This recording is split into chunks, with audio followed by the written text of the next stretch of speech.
some experience working with the community. Maybe I even held a focus group or interviewed a couple of people. You don't have to interview some magic number of people, but I would show, if it were community-based research, I would try and show that these members of the community that I want to do research on, that they're willing to come into my research, that I can accrue them into the study, that they're willing to do it, that I can get appropriate information, that I can ask the appropriate questions to come up with meaningful information. So I'm trying to show feasibility. And there's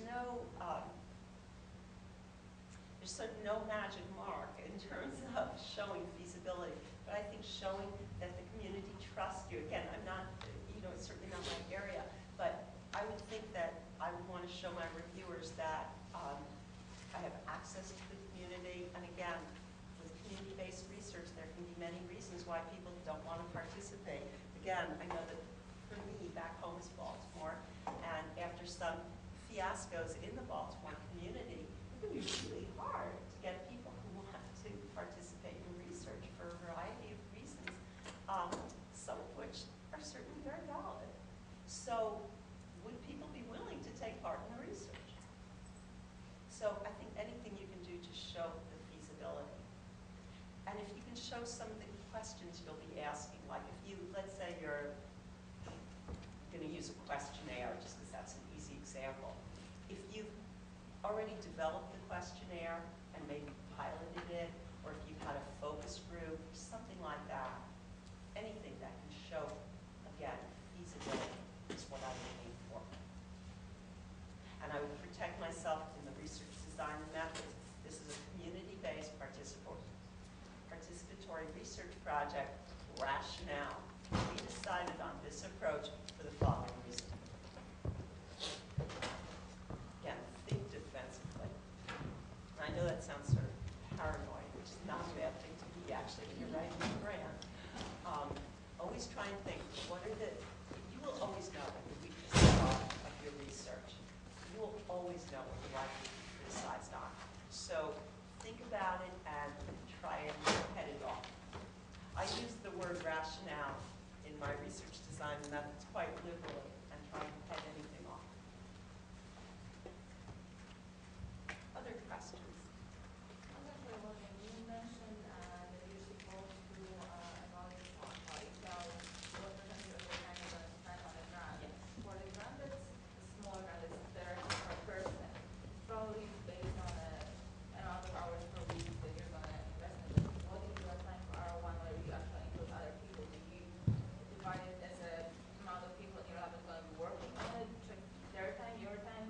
What if your PI and you're not really in the lab? How do you, yeah. For the PI, if you have your team around you, figuring out, here's how I figure out percent effort. I literally write down, and I include this in my budget justification because I don't want to have my reviewers cut anything. I literally figure out, if I'm the PI, what is my role going to be?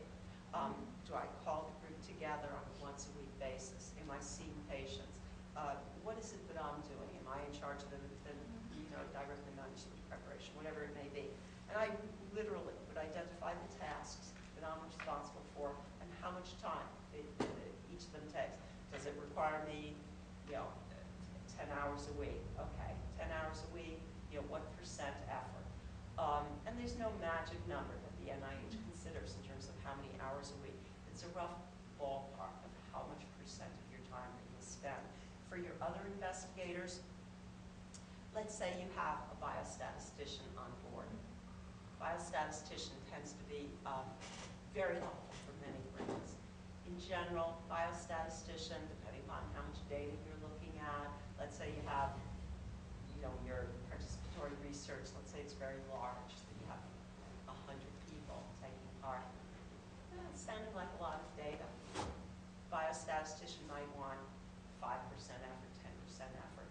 So it's driven by the amount of work that they are doing.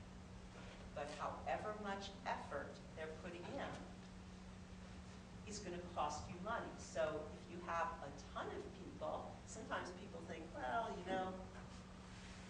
I'm a new investigator, but I'm going to protect myself. I'm going to get, disguise the fact that I'm junior and I'm just starting out. So I'll have all these important people on my grant. Well, all these important people have big salaries, right? They're professors, so they can make a good salary. So 10% of their salary can end up being a lot of money. And we don't, we're never going to put in, for an outrageous amount of money in a grant because it's a red flag. So we're always trying to, look at different factors. For those of you looking in R01, how many are looking in R01 here again?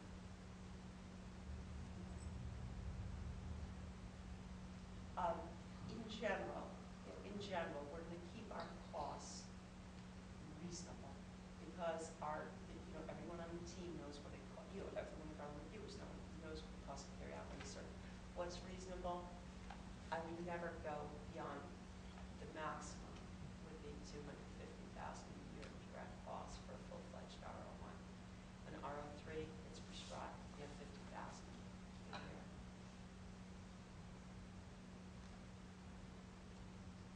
But I would always look at what each person is bringing to the table, how much of their time goes into it.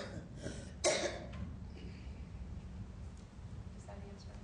Yeah, I just wanted to do it for the whole group, or can you do it as you as a primary investigator? Each person's effort, each person's percent effort will be different.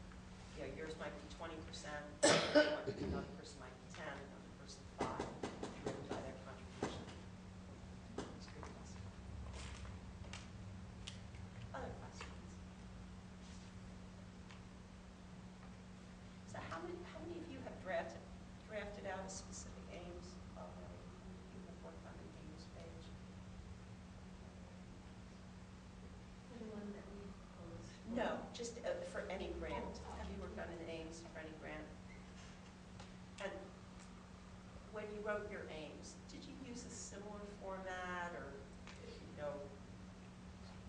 get each person's the similar format to the one that I'm proposing here? So again, many paths to nirvana in the funding world. There's not just one outline. If there were, definitely would publish it and retire forever after. So there are many different ways to write the aims, but what you really always want to remember is that the majority of your reviewers are looking at aims, project summary or abstract.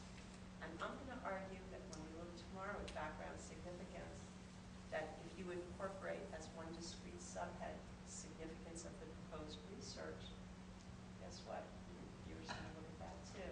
Just as you would if you saw a heading that said significance of the proposed research. Would you read it? Yeah. Of course you would. So we can add that to the list of things that reviewers look at. But in general, they're voting on our application and they haven't read it. So we craft the aims for the majority of reviewers. And even those who are in our